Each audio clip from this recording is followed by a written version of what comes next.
Covey Leadership Center presenta Los 7 hábitos de las personas altamente efectivas, con el Dr. Stephen R. Covey.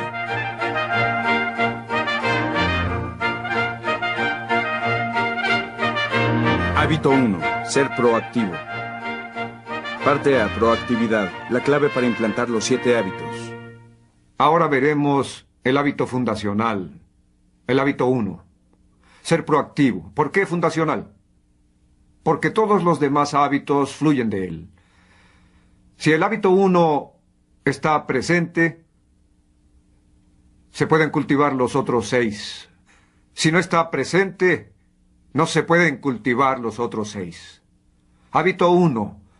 Ser proactivo significa básicamente que su vida es producto de sus valores, no de sus sentimientos. Que su vida o la de su organización es producto de sus decisiones y no de las condiciones. Lo opuesto a ser proactivo es ser reactivo, que básicamente significa que su vida es función de sus sentimientos, sus ánimos, sus impulsos, del trato de los demás. El principio básico del hábito 1, ser proactivo, es asumir responsabilidades.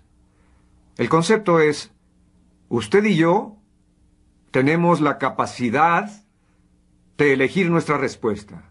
Si usted no cree que es capaz de elegir su respuesta, si no tiene esa visión de usted mismo, si se siente víctima, le puedo garantizar que definitivamente no estará facultado. No comenzará con el fin en la mente, con un pensamiento claro sobre el futuro. Estará atado al pasado y pondrá en segundo, tercero, cuarto, quinto lugar las cosas importantes, con su escalera apoyada en la pared equivocada. Pensará ganar, perder o perder, ganar. Buscará siempre ser entendido primero antes de entender. Y constantemente fracasará en toda clase de relaciones porque usted y el otro se sentirán mal entendidos. Vivirán en batallas de los egos, terminarán en compromisos en vez de con sinergia y no dedicarán tiempo a afilar la sierra porque nunca tendrán tiempo de cargar gasolina. Estarán demasiado ocupados, abrumados por pequeñeces. Por eso el hábito 1 es fundamental, básico. Es el componente vital y fundamental de los demás hábitos. De nuevo lo definimos como la capacidad de subordinar impulsos, ánimos, sentimientos, condiciones a los valores con base en principios. Subordinar hasta que poco a poco nuestra vida emocional, que se encontraba así, esté en orden. Podrán tener altas y bajas emocionales, pero habrá estabilidad, constancia en su naturaleza respecto a hacer y cumplir promesas a uno mismo y a los demás. Se puede tratar a los demás con amabilidad, sin capitular en las convicciones. Se puede comenzar a practicar con los otros hábitos que se construyen gracias a este. ¿Cuántos de ustedes se sienten mejor cuando el clima es agradable? Hay razones fisiológicas para ello. Se liberan endorfinas, sustancias químicas de la mente a través de la luz del sol. ¿Cuántos actúan mejor cuando se sienten mejor? Eso significa que somos reactivos a la cultura física. Si son gente proactiva, pueden sobrellevar el clima sin importar la cultura física. Y a través de irradiar energía positiva y de sonreír, también liberan endorfinas. ¿Y qué hay de la cultura social? ¿Cuántos se sienten mejor cuando los tratan mejor? ¿Cuántos actúan mejor cuando se sienten mejor? Esto es ser reactivo al clima social, a la cultura social. Si por dentro aprendiéramos a sobrellevar el clima social para poder ser consistentes en aquellas situaciones difíciles y adversas, perseguir propósitos que valgan la pena y vivir según principios o leyes naturales, seríamos proactivos.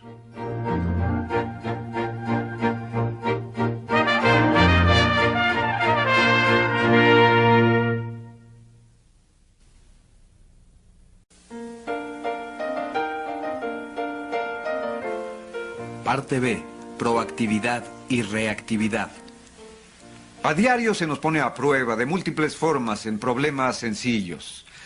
Y si somos proactivos, en ese momento gradualmente desarrollamos una capacidad extraordinaria para manejar disgustos y decepciones importantes. Pero muchas veces entendemos la energía obvia de la proactividad solo si vemos conflictos espectaculares o dramas brutales. Por ejemplo, Viktor Frankl, el psiquiatra austriaco, prisionero en los campos de concentración nazis por ser judío, experimentó indignidades y torturas increíbles. Había sido formado en la tradición freudiana, en la que básicamente uno es producto de su niñez. Trabajó sobre esa suposición, ese paradigma. Pero mientras estaba en los campos, comenzó a observar cosas muy interesantes. En las mismas circunstancias, algunas personas eran animales, mientras otros eran santos. Él mismo experimentó cosas terribles. Algunos de sus seres queridos fueron muertos en cámaras de gas o quemados vivos. Y él esperaba ese mismo destino, pero por alguna razón lo conservaron vivo con propósitos experimentales. Un día lo desnudaron, lo pusieron bajo una luz blanca y comenzaron a realizar en su cuerpo crueles experimentos de esterilización. Y ahí descubrió lo que llamó la última libertad humana. El poder de elegir mi respuesta ante cualquier condición, ante cualquier cosa que me suceda. Le llamó la última libertad humana.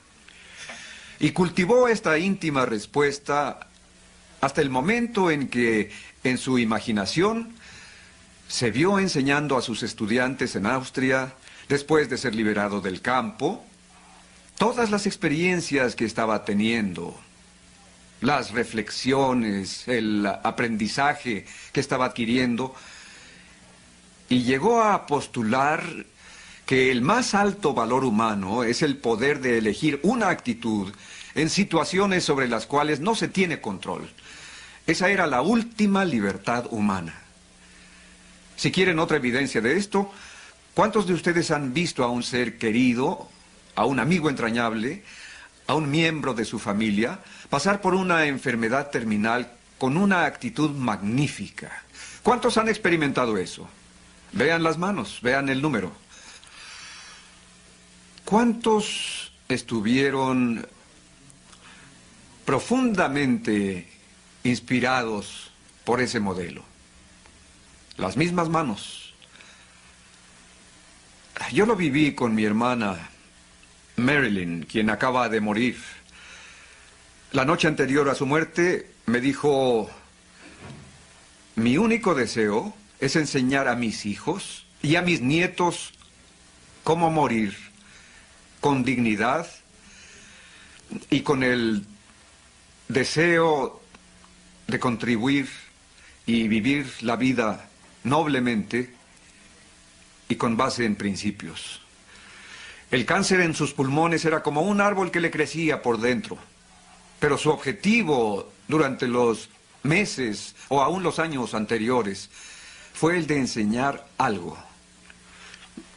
Esos hijos y nietos, amigos y seres queridos, estarán inspirados y ennoblecidos por su modelo y su enseñanza el resto de sus vidas. Entre lo que nos sucede, el estímulo, cualquier cosa que nos pase o que nos esté pasando ahora, Entre ese estímulo y nuestra respuesta hay un espacio. En ese espacio radica nuestro poder y la libertad para elegir nuestra respuesta. En estas elecciones radica nuestro crecimiento y nuestra felicidad. En otras palabras, con las elecciones correctas, eventualmente la respuesta que elegimos comienza a influenciar al propio estímulo. Esto es lo que Viktor Frankl descubrió y ejercitó en su memoria, es decir, en su inteligencia, su imaginación y su conciencia, haciéndose preguntas como, ¿qué está pidiendo de mí esta situación? En vez de, ¿qué pido yo de ella? ¿Por qué me están haciendo esto? Y también afirmando su libre voluntad. Su libertad se volvió más y más y más grande hasta que fue mayor que la de sus captores nazis. No fue liberado. La liberación es una condición del medio. La liberación es una condición externa. La libertad es una condición interna de la propia persona. Tenemos control sobre nuestra libertad, no sobre nuestra liberación. Sin embargo, en muchas situaciones, no necesariamente en todas, mientras más controlen su libertad y la expandan y la profundicen, eventualmente influenciarán la liberación en su vida. Las opciones, las alternativas que están disponibles, eventualmente su cabeza creará su mundo. Su respuesta al estímulo eventualmente influenciará al estímulo y en alguna medida él lo experimentó. Frankl tuvo otra hipótesis y trató de desarrollarla. ¿Qué hace sobrevivir a estas personas en el campo? ¿Son sus habilidades de sobrevivencia? No. ¿Es su inteligencia? No. ¿Es su salud? No. Esas cosas eventualmente se perdían. Así. Ayudaban inicialmente, pero al final se perdían. ¿Es su estructura familiar? No. Lo que nos capacita para sobrevivir es una visión del futuro. El significado de lo que nos falta por hacer. Una contribución que nos falta dar. Esto se convirtió en la base de su brillante autobiografía sobre estas experiencias llamada El hombre en busca de sentido. Un amigo suyo se sentía tan mal que quería suicidarse y Frankl lo presionó. ¿Por qué no lo haces? Él dijo, porque si muero antes que mi esposa, la iba a hacer infeliz y miserable. Y la quiero mucho. Eso solo le dio sentido para sobrevivir. Y para constantemente hacerse esta pregunta, ¿qué está pidiendo de mí la vida en esta situación? No permitan que las cosas sobre las que no pueden hacer nada interfieran con las cosas sobre las cuales pueden hacer mucho.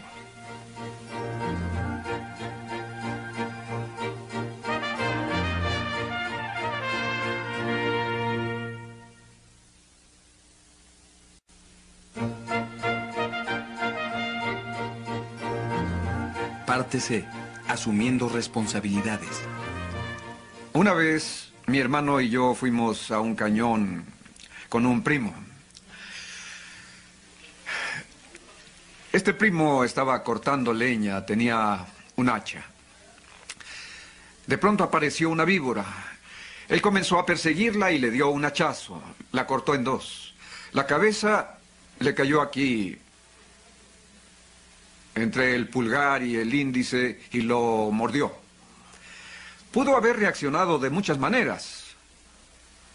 Pudo querer vengarse de la víbora venenosa y seguirla cortando en pedazos. Pero era listo, rápido, proactivo.